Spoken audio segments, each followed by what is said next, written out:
What's up, guys? I'm doing my UFC fight night predictions. Juan Bolchevich versus Jacare Souza. You already know how I do it. I start, there's some actually interesting fights on the prelims, but I usually start with the main card. You got Henan Barral coming back. Randy Brown's fighting. Bobby Green is fighting on this card.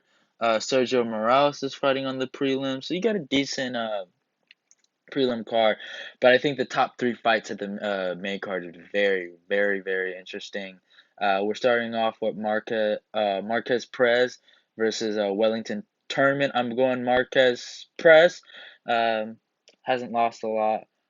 It probably I think his first fight in the UFC. I'm not sure, but I'm not that familiar with these guys. But I'm going Marquez Perez. Just looking at his record, 12-2, 15-3. You know what I'm saying? Very it's an interesting fight. And then you got Antonio Arroyo versus Andrew Eunice. I'm not familiar with these guys as much. I'm probably gonna go Andrew Me. No, I'm gonna go Antonio. 9-2, 18-4. I like the young gun. I always go for the youngins. Then we got some interesting fights, right? These three I'm very, very interested in. I really want to talk about it. You got Charles Oliveira versus Jared Gordon. Uh, I think Charles Oliveira at lightweight has found his groove. I think he's kind of understood what he was missing the whole entire time at featherweight. He's on a four-fight win streak. His last loss is to Paul Felder, which is no shame in that. Paul Felder, number 7 in the world, you know. But since then, Charles Oliveira has destroyed the talent. Who was the guy he beat in a rematch? Oh, I forgot his name. Fuck. But he beat. I know his last fight was Nick Lentz, which was very impressive. I'm trying to think of the guy's name. He fights at American Top Team too. Short, ball-headed dude. I forgot his name, but he beat, which was an interesting fight. The first time the guy he submitted him with a knee bar or I think a heel hook in their first fight, and then it was on the Kevin Lee Ally Quinta card. I think it was the opener. They rematched. Charles basically picks him up and suplexes him and gets a fucking rear naked choke. Charles looks very prime. He reminds me a lot of this. If you remember Damian Maia when he went on that historic 7-fight win streak at welterweight and just was like, "Fuck it, if they don't want to give me this fucking fight, I'm gonna go for it, man. They're gonna have to kill me, man. I'm gonna get my title shot." And I remember who did he beat? It was Masvidal, and Dana was like, "You got it, you got it, man. You got a title shot. I can't take this away from you no more. You earned it." And it was impressive because he had submitted Gunnar Nelson, which is another great jiu-jitsu practitioner, and Matt Brown and Carlos Condit. Very impressive. He was just going at it, would not stop winning. Um, so it's a very interesting fight. Then you got a co-main event. A lot of people are are weirdly. I'm actually kind of usually you have the young lion go up against the gatekeeper in this situation, but I'm not a big fan of the young lion right here. So you got Shogun versus Paul Craig. Shogun's, I think his last win was against Tyson Pedro. He looked really good in there. His chin is a little suspect, but he's not supposed to be taking shots to the fucking chin anyway. As a fighter, you don't want to get hit there, so it doesn't matter. And I like the way he fought against Tyson. He didn't. He made Tyson work. If Tyson was gonna knock him out, he's gonna work. Anthony Smith just went for him. He just gunned him. He hit him so fucking hard, man. Anthony Smith did not give a fuck. Oh yeah, by the way, I'm going Charles Oliveira in that fight in the third round. I didn't say I kind of just explain. He's fighting Jared Gordon. I'm not that familiar with Jared Gordon, but Charles Oliveira, I'm going with him. Uh, so Shogun, back to Shogun and the Paul Craig fight. He, you know, he looks very. He looked like he's smart enough, right? He's understanding. I should use my grappling and I should use my strikes to set up my grappling because I have great grappling. He showed great ground and pound against Tyson Pedro, who is no joke. Has legit guillotines, man. Kimura chain gang for life, man. The guy is legit. Can knock motherfuckers out. Just the fight IQ isn't there yet. He can punch hard. Now a lot of people are thinking Paul Craig for this fight, and I don't understand. Paul Craig, this fight could go to him if Shogun goes for the takedown, but I think Shogun can outstrike this man. Paul Craig he's very one-dimensional from what I've seen, and I think he's coming off a knockout loss against Alonzo Mourning. I do remember him beating, I forgot the kid's name, the guy from the Contenders, the Nigerian tall kid, high top, I forgot his name. Maduke or something like that. He beat him, and I think his jiu-jitsu is really, really good.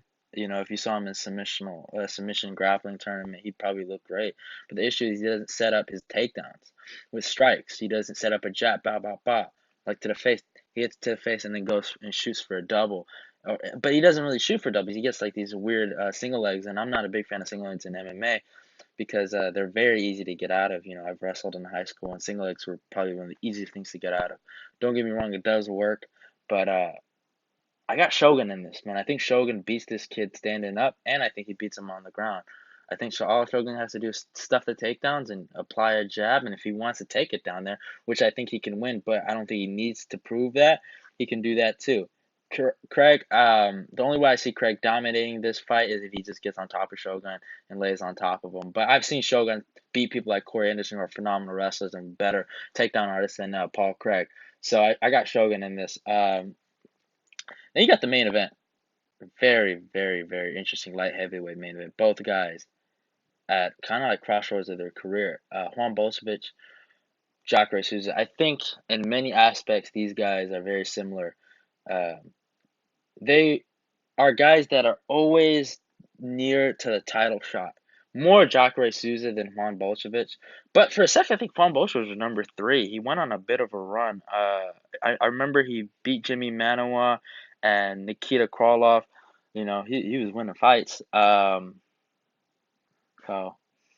but he, number 3, I think he was the number 3 guy in the world or whatever. And he ended up losing to Thiago Santos. And that was a big fight for him. It was almost like a number 1 contender fight to see he was gonna get John Jones, and then he gets matched up with Luke Rockhold, and a lot of people are hyped up to see Luke. Luke is, even though he was coming off those knockout losses at middleweight, people were like, well, maybe the cut is what killed him, and no, I think what killed Luke was his fundamentals and his keeping his chin up, and just tendencies that he had. And Juan Bolsevich hit him with a beautiful, beautiful hook. And in the second round, I dinged him in the first. It was a beautiful fight. Um, Luke was, I think, adding stuff to his game, like the wrestling that he doesn't really add. But Juan Bolsevich can submit motherfuckers, by the way. A lot of people don't give him his credit. He has good submissions. Good, not necessarily takedowns, but he's well rounded. And he knocked Luke the fuck out. He made Luke pay. He stopped every takedown, and it was a very interesting. Luke, I don't think Luke. It was just a perfect punch he caught Luke with. And a lot of people say Luke doesn't have a chin. I think you're dumb if you think you want to get hit there in the first place. You know, if you're known for having a great chin, then to me, it seems like you're a hittable guy. Uh, you don't want to be known for KG. You know, he's known for having a great chin just because in the Israel Adesanya he got hit a lot. But you look at KG the way he fights, he's not about in the business of getting hit. You know, he's in the business of hitting the other guy. You look at his head movement. If you look at his fights, you look at his head movement, the way he sets up strikes. So Luke, what happened with Luke was he became very hittable with his chin because he had his hands down, and basically that's how people have decided to labelize him. And I don't think it's a fair label to put on Luke Rockhold. But if you look at the fight, Luke got caught in basically I think an over under position, or he had like a sin collar grip, you know, on Juan Bolshevich's neck, and Juan hit him basically. If you do jiu-jitsu or wrestling, it's basically called a shoulder pull, where if the guy has his neck right here, or the guy has his hand on your neck, right, and you try to set up a takedown or try to clinch up, what you'll do is you'll kind of almost push him, and you almost use your shoulder to push him, right, like that. Like you'll grab his wrist and then you'll push that way. He pushed that way on Luke. and then hit him with a hook straight to his fucking chin and knocked him the fuck out. Now, he's looked like a real contender after that fight, and I think, man, he's looking like the middleweight gatekeeper, low-key, if he, you know, the way he's going at it, fight another middleweight staple. But I think Luke was coming off a knockout against Yoel. I think three and I think Luke was 3-1 or is 3-1, and it's got all lost. That's our knockouts. So, uh, what kind of fighter, what kind of confidence was he coming in that fight? Is a question. But Jacare Souza, on the other hand, is also coming off a loss and also at the same position at middleweight. He was very close to a title shot, I think. If he was supposed to fight Yoel Romero, Yoel pulled out, got hurt, and then ended up fighting Jack Hermanson, and it was an upset. It was a very big upset fight, very close for Jacare. It was probably the biggest because he was coming off that win against Chris Weidman where he knocked him out, and man, people were looking, maybe Jacare might get a title shot. He would probably get the winner of Izzy and Izzy Izzy and Whitaker, and it didn't happen that way. But the thing with when Juan Belcher was locked to Thiago Santos, he got knocked the fuck out. It was a beautiful step back knockout that Thiago hit him with. When Jacare lost to Jack Hermanson, if you look at that, I actually gave the fifth round to Jacare. Obviously, it was 3-2. I gave I think round 3 and 5 to Jacare, and I gave Jack Hermanson 1, 2, and 4. Jack just turned it up. He had really great moments where he was outstriking Jacare. He caught Jacare in a really good guillotine, and Jacare was standing up. He didn't go for no takedowns. He didn't apply any jiu-jitsu on him. I think Jacare wanted to make a statement. He was hitting with him with a lot of great body shots, and then bot to the face, kind of shots. And Jacare's really good at that. But my point is, if you look at the way Jacare lost and Juan lost, I know Juan's coming off one, but if you look at those two fights, Jacare lost like a fighting champion, right? He lost like a fucking guy that was on a mission. And I can tell you, man, that loss to Jack Hermanson fucking killed him, man. I knew that sucked for him because he was so close to the title. He's just had bad luck. He was coming off the win over Vitor Belfort. If he did not get injured, he would have been fighting Luke Rockhold instead of Michael Bisping. If he had, got the decision against Kelvin Gastelum in Brazil, he probably would have been fighting for a title. If he didn't get caught with that fucking head kick against what's his face, Whitaker, he would have been fighting for a title. If he didn't lose that split decision to Yoel Romero, he'd been fighting for a title. It's one of those. It's Jacare. He'll beat anybody, but it's almost like when he gets in those number one contender fights, when the spotlight is super bright, it's when he doesn't perform well. But a lot of people. There was this really important article that came out about middleweights that have gone up. It's been Anthony Smith, Thiago Santos. Thiago Santos had a little bit of success at middleweight, but he got knocked out by David Branch, and yeah, it is what it is. Knocked out by Gegard Mousasi too. Didn't do too well, but he was 13. Anthony Smith, he never made. He was actually Thiago Santos' victims, so he was more like lower card, a middleweight. Now Chris Weidman, Luke Rockhold, on the other end, champions. Top 5 middleweights. But you look at the way they've transitioned to light heavyweight, it's like the tale of two stories. Thiago Santos, Anthony Smith rose to title contention, and Luke and Chris Weidman look like shells of their former selves. They just got knocked out. Now Jacare, I think, is different from them. He hasn't gotten knocked out a lot. He's been dropped, but he hasn't gotten knocked out. There's a difference. And I think Jacare is still hungry. I know he's 39, but he wants it. And I think he's going to expose Juan Bolshevich. I've seen Juan lose. I've seen him lost a lot. I've seen him lost to Alexander Gustafsson. I've seen him lost to Jimmy Manuwa the first time instead of the rematch.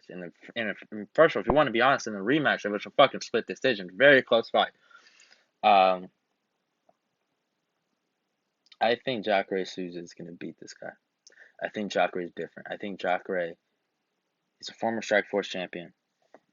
He's accomplished a lot in his division. Um, he just never got the big one.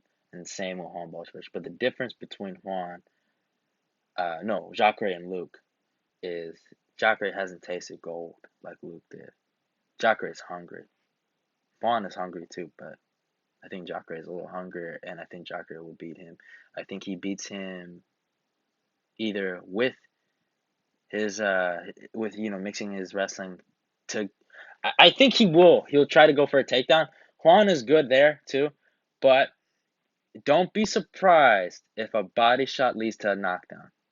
Don't be from Jacare, man. If he hits that fucking body shot, body shot cross, I think he might fucking kill Juan Bolshevich. But it's a good fucking fight. 5 rounds. It's a great card. You guys should check it out. And see y'all.